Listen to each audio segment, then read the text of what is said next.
as a chief buyer and vice president of Kit Kaboodle, what do you think makes us different to other competitors out there in the market?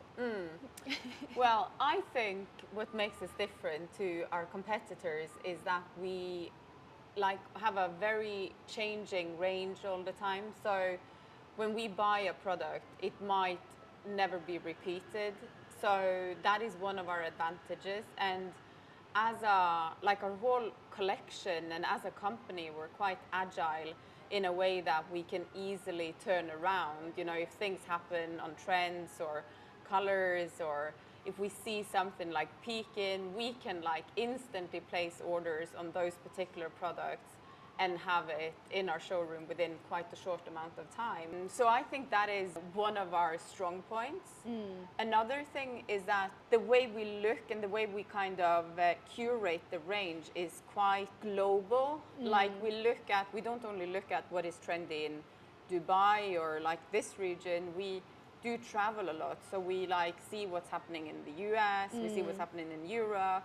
We have a bit of a wide perspective. That is also why I feel like we cater to, or we can cater to, a wider audience, globally. So I don't think it's it's not culturally kind of restricted. Yeah, it's forever changing. Yeah, I feel like it, and it can I feel like we can kind of be interesting for younger people, older people, different nationalities, different genders. I feel like we're a bit of we haven't put ourselves in this is our typical customers. We have a bit of a good mix. Eclectic collection, I would say. Very nice. Yeah. And we've had so many customers come in as well who have said oh, I've not seen any items like this in Dubai before or on the market, and it's so refreshing to see those different designs coming in. Oh, that's very nice to hear, because that is what is in the back of my mind when I do create the collections and when I do the buying, that I want it to be different,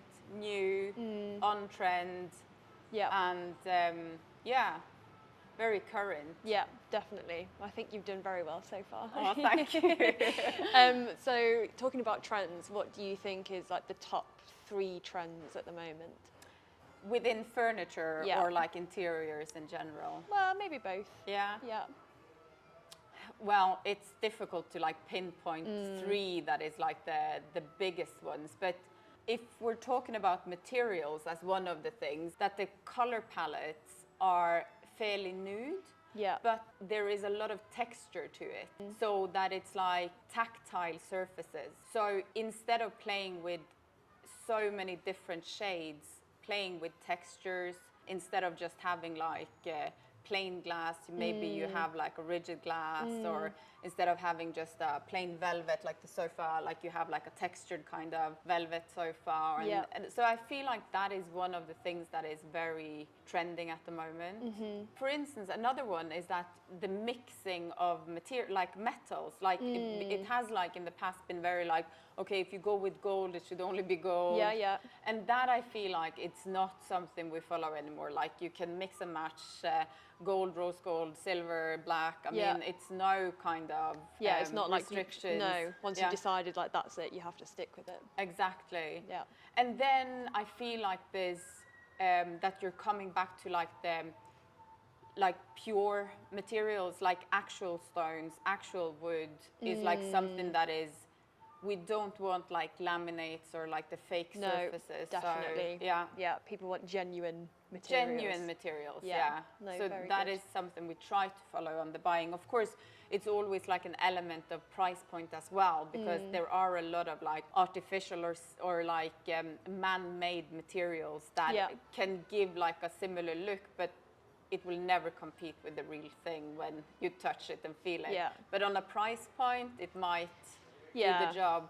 Of course, but you pay for what you get for, right? Exactly. So, and definitely here, I think there's such an amazing mix of marbles, different glasses, stones, materials. I think you've got a really good, like you said before, eclectic mix of materials within the range, and there is really something for everyone. Yeah, and it makes it feel interesting. Yeah, it's not just the same throughout. Okay, a different, excuse me, different sofa and different models sofa in the same material. It's really like you have such a wide range to choose from, which is great. Oh, thank you.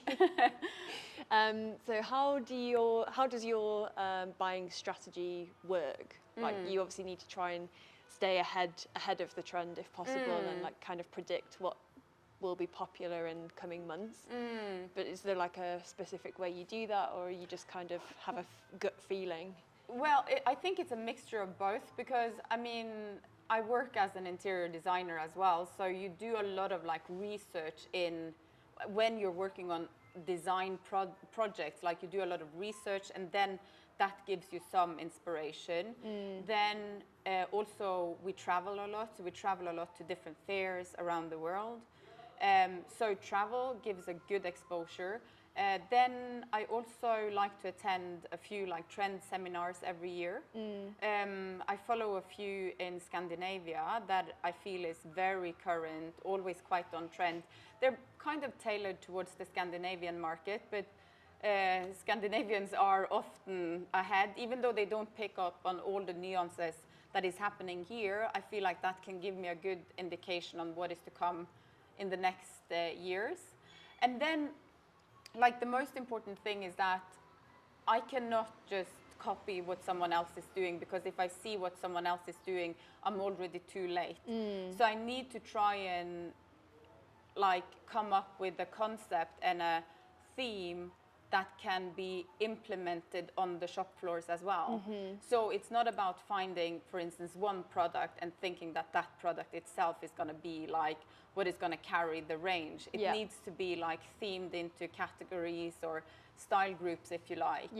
So when I do the buying, I always have like a concept or a style group that I try and buy within and fill up, so that I know that this bed is not going to be like a single item that doesn't have anything to go with it.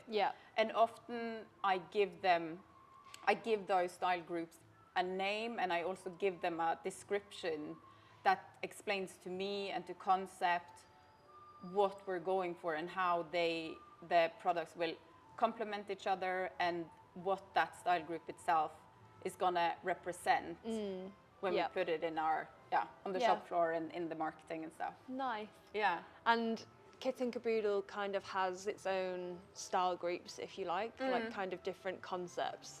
How would you describe them? Well, when we started out, when we opened our first showroom, we were very much on this like rich and royal and bling and like gold. Yeah, it was quite flashy. And it was also very tailored for that audience that we had when we first opened. So we have that style group still, which is something that we call the elevated. We're still buying for that style group, but we're trying to tone it a bit down, or we're matching it up with. We have another one now that we are focusing on, which is the modernist. And the modernist is like more of what we're sitting in now, where it's like neutrals and absolutely, and like clean shapes, items that fill the space by themselves. Less is more of a concept. More minimalistic. Yeah, absolutely. And it's more in this like Nordic Scandinavian style, I would say, but still maybe a bit of a richer flavor, and that we also add warmth to it. So it's not a cool, like stark white everything. No, exactly. It has like these shades of caramel and suede, and it should still feel cozy. And then we have some more like smaller groups which are more quirky. One that adds a bit of color and a bit of a surprise element. And then we have one where we try and add like a bit of rawness to it, more of that handmade feeling, craftsmanship. Like so, not fully polished. It's like the raw material as it came, basically. In its raw form, yeah. Amazing. Yeah. And okay, to end then, if you could describe Kit and Kaboodle in 5 words, how would you? So difficult. Oh no, that's like doing a personality test, because it's my baby, and I feel like I'm the wrong person to answer it. But my ambitions for Kit and Kaboodle is that we are always going to aim at giving something new, be a first mover in our market. So maybe that can be one and two. Yeah, sounds good. That we're going to have quality products that is going to last a good amount of time. You're not supposed to buy from us and change the item that the next year. Yeah. Oh, what can be the next thing? Oh, I'm struggling. Do you have any suggestions? Over to me. Yeah, over to you. Yeah, I mean, I'd definitely say it's very individual. Yeah. Like just in general, like the styles in general anyway, and the company in general. And yeah, like you explained about the buying strategy, I don't think really anywhere in the UAE market anyway is doing it quite as similar. Yeah, and like you said about having, you could bring an item into the range and then in 3 weeks' time you might not see it again. So it's all about that, like, yeah, fast moving, keeping up with the trends. Also keeping up with the demand, because when we are like small like we are now, we're not, it's not like what is on the shop floor needs to be decided a year ago. Like, No. I mean, things can happen very fast for us. Yeah, very we true. can act on our customers' demands. We can act on like in like a trend scenario. It's these things called wild cards. Wild cards can be things like a financial crisis that hits the world. Okay, so what is it that people is wanting then? And then you need to be that first mover. Yeah, definitely. So it's so many things that you need to kind of keep in mind. And I think the most important thing is that we're very open to understanding what our customer wants. Yeah. And also trying to inspire and give something new to our customer. Yeah. No, very nice. I agree. Thank you. Thank you.